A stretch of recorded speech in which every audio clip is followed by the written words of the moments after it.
Hit! Hit!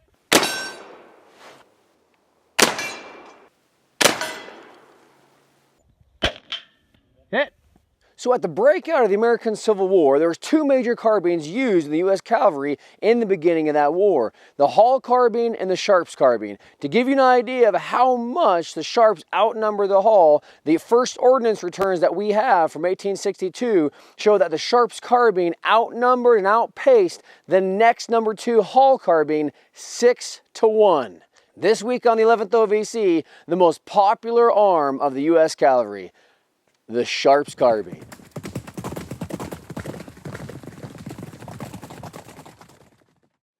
Like we previously said, the Sharps Carbine was by far the most popular carbine used by cavalry throughout the entire war. In 1862, when we have the first run of the ordnance returns that we can look at from the National Archives, there were about 12,000 Sharps Carbines used in the field, issued to units in the mid to late 1862. Compare that to the second most popular carbine at the time, which was the Hall carbine, which only had about 1,900, let's round it up to 2,000 carbines in the field. So again, in 1862, there were 12,000 Sharps used by cavalry. Compare that to the number 2, which is the Hall carbine, and they only had 2,000 carbines, 2,000 Hall carbines issued at that point in the war. The Sharps carbine started on top and stayed on top.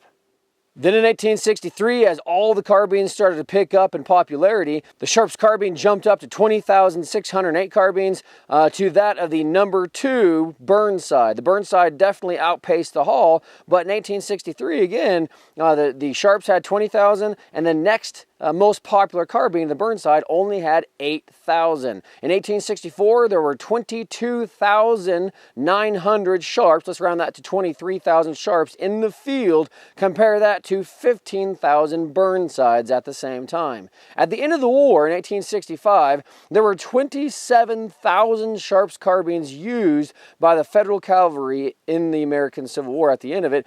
Compare that to the number 2 most popular carbine issued at that time, which was 24,000 Spencers. That means at the beginning of the war, the Sharps outnumbered any other carbine 6-1. In 1863, the Sharps outnumbered any other carbine 2.5 times to 1. In 1864, it numbered 1.5 times. And in 1865, with the Spencer catching up, it was still more than any other carbine out there.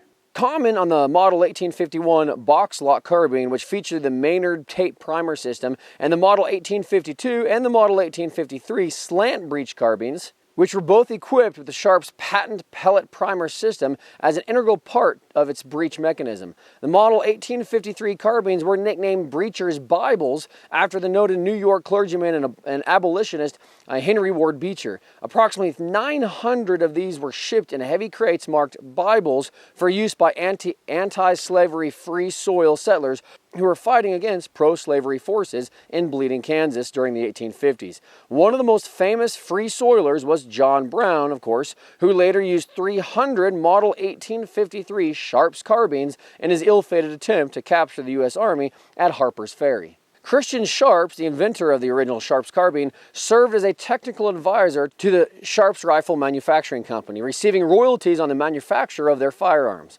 His relationship with the company was a rocky one. In 1853, Sharps severed all connections, as far as we can tell, with the firm, and there's no evidence that he ever had any further association with the company that continued to bear his name. In 1855, the Sharps carbine introduced the Model 1855 Sharps carbine. While these carbines were in production, both Robbins and Lawrence and Sharps suffered serious financial losses. The latter corporation went bankrupt and their operations were taken over by Sharps and moved to Hartford, Connecticut.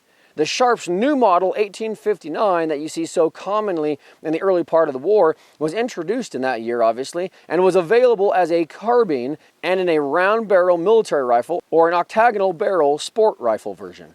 Its straight breech design is credited to Richard Lawrence, formerly of Robbins and Lawrence, who had become the superintendent of the Sharps Rifle Company.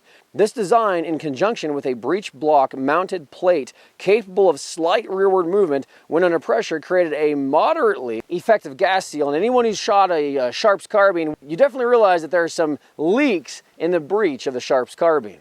The new model 1859 also employed an improved version of the Sharps pellet primer system, which allowed the pellet feed mechanism to be disengaged, which this actually then allowed ordinary percussion caps to be used. Like earlier Sharps designs, the model 1859 fired a glazed linen combustible .52 caliber cartridge, and when closed, the breech block sheared off the rear of the cartridge, exposing the propellant for the gunpowder.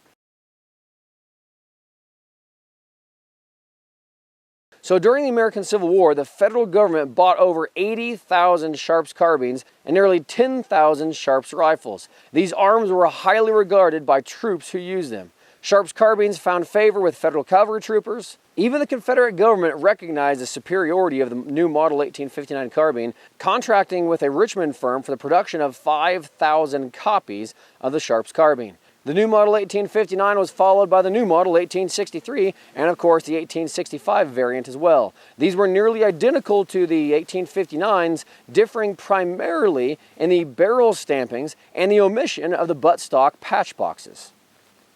One of the things I always like about the breech loading carbines, and of course they did back then, was the idea that you could load and fire that carbine significantly quicker than you can, say, the standard musket, whether it's Springfield, Enfield, or smoothbores or whatever. From your standard 3 shots a minute on the infantryman, a good soldier could fire 8 to 10-ish shots a minute with the Sharps carbine. Now personally, I'm not up to 8 to 10 well-aimed shots, but if you're hurrying and you just want to just shoot some lead, you can definitely get that 8 mark relatively quickly with the Sharps carbine. So going back to the start of the Civil War, on December 18th, 1861, there was a shortage, obviously, with the growth of the Army, of breech-loading carbines that the government could issue to the cavalry unit. So on that day of December 18th, 1861, the entirety of the Washington arsenal only had the following carbines in stock to issue to cavalry troops.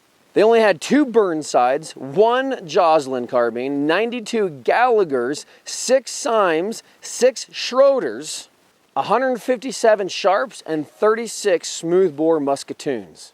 So hundreds of reports regarding the Sharps carbine were received throughout the war, of course, because they were such a popular arm. The vast majority of these reports were listing it as a very good and durable arm in cavalry service.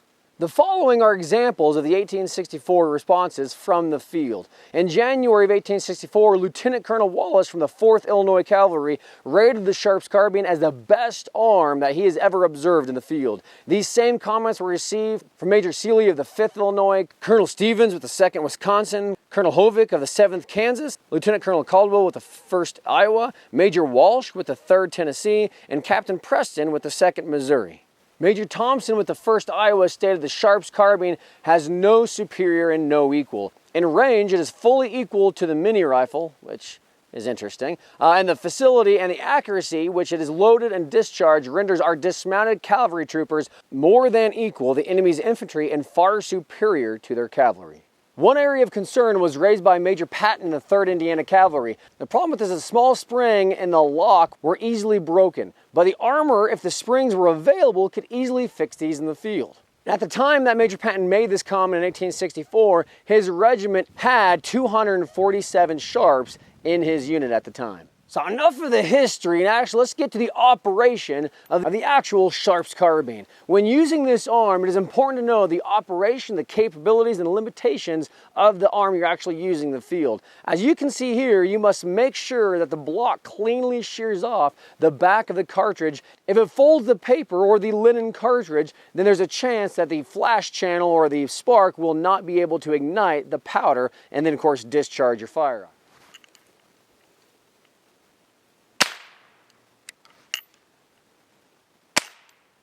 Additionally, be sure to blow off the excess powder from the top of the block, or else there's a chance it could flash in your face.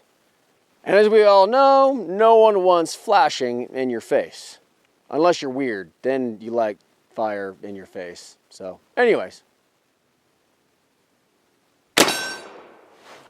So while we could spend an entire year just talking about the Sharps Carbine, I hope this little video was useful for you. I hope you enjoyed it. Those of you who are out there and you're trying to pick which carbine to get for reenacting if you do cavalry, as we've said in previous videos, the Sharps Carbine is by far head and shoulders above any other carbine out there. If you're a historian or collector, obviously there's a lot of Sharps Carbines out there. Fun to collect, fun to get. Check the serial number, see which unit they were issued to. But until next time, please like us on Facebook. Please subscribe to our YouTube channel. Please notify us by clicking the bell on the lower right-hand corner of your screen, because apparently with YouTube, subscriptions doesn't mean anything, and you still won't get anything unless you click on the red bell there. So please do that. We enjoy you guys watching our videos. Please comment below if you have any questions. And until we see you in the field next time, ride hard.